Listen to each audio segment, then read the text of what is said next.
Shuten-dōji is a myth from the Heian era, as indeed the anime explains. Whereas in history this was perceived as an oni, in the series they are not as much, or perhaps what it tries to do is present a spectrum of this perception of fear. It tries to answer, as so many tales have done that mostly use the analogous concept of demons, but mainly asks, why is this felt so, or even how is it conceived? Oni in this sense could be generally when it features or a topic, but in this anime it seems to be indicated, is a psychological state that mainly represents negative emotions, whereas Kitsune could be symbolic of deceit or tanuki playfulness. Oni are the darkest depths of the psyche. It is abstractly conflict, but also internal turmoil. As such, hue can vary based on association. Oni can also be an idol for what a subconsciousness could constitute, like architecture built out of human desires but based on nature. What if Oni are not outlandish creatures defined by what isn't the norm, read books and partook in contradictory habits? Could a cyborg be one? How about a distant attachment? It can be also counterintuitive though. For example, what is the likelihood that a hellish Oni decides to protect the most vulnerable? To do not what its most base desires strive for? This is hell visually, as any superficial inspection may show, but also not objectively, as is it hell if it is but a percept? The id in this anime is very much in the picture, and it is in this way Freudian, with only symbolic of Thanatos, desire for death and destruction, and Eros being simply what Nagai peppers his surroundings with.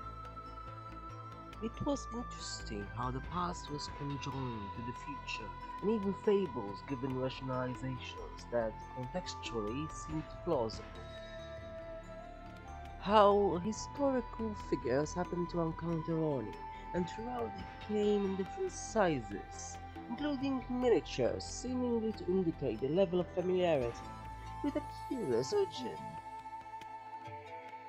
Concepts, including sci-fi tropes, were introduced at a rate which assumed an intuitive understanding, and often animation is used to just show and not tell, although in some instances it wasn't that subtle. For example, when the adjective evil was used, otherwise most Oni and humans seem to be somewhere in between, not absolutes. This is horror only in so much as one fears what may lurk in the shadows.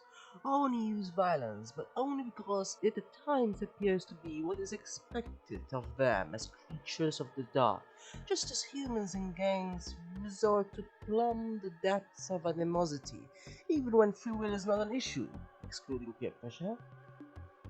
It showcases a battle, as most tales do, between light and darkness, which is what Ankoku means from the name of the temple of the group after the protagonist, but in reality nothing is clear until the last moment, and even then the light does not seem to believe the elucidation per se.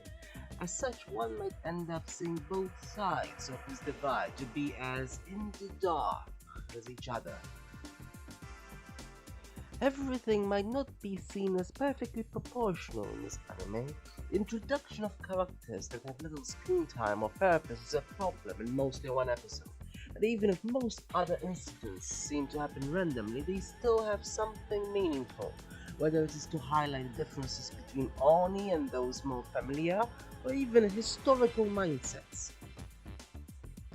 This, like Teito Monogatari, mixes a slight bit of history, in Shuten-dōji mythology is more prominent, along fiction that is built on top of it, and like Onikirimaru, it inserts interpersonal drama that juxtaposes the existence of Oni along others' lives, although they are more verbal than the ones in the latter series. In a couple of junctures, they even display sadness, which Oni aren't typically associated with.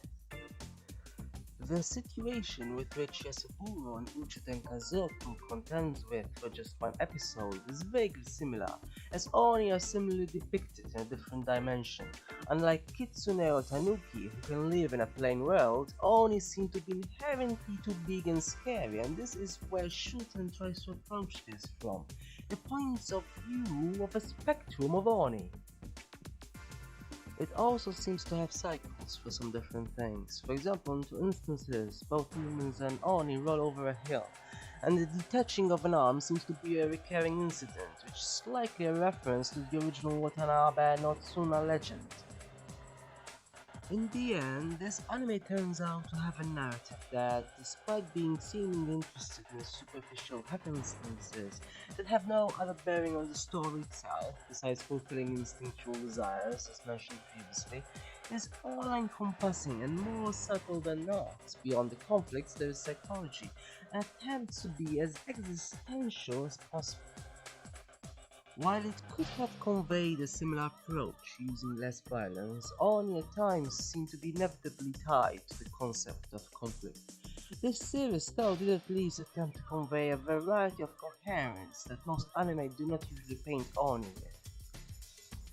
As such, it managed to have a more whole picture of the creatures than others like Onikirimaru had 4 years later.